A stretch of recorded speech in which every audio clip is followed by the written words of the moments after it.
Alrighty guys, it's Chris Oz Canopies and 4x4. Today we are going to go through one of our platform installs on one of these outgoing BT-50s. Should be pretty straightforward install. This one does require a little bit of drilling, so make sure to measure twice and drill once. Other than that, let's get right into it.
Alrighty, ladies and gentlemen, so hopefully you enjoyed the assembly and fit process of getting these platforms fitted on this particular case, the outgoing BT-50. This video will be also applicable for all your PX Ranger owners. So if you want to grab one for yourself, you can grab one at ozcanopies.com.au. These platforms start from $5.99 at the moment. We've got it available basically across the range. So if you've got a dual cab ute, or if you've got some kind of a wagon, Y62, Land Cruiser, yada yada, hop online, you can grab one for yourself today.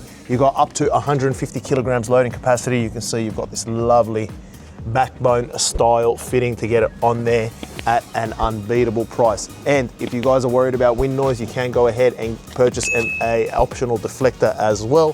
So other than that, give us a like, subscribe, hit the notification bell. We'll see you guys on the next one.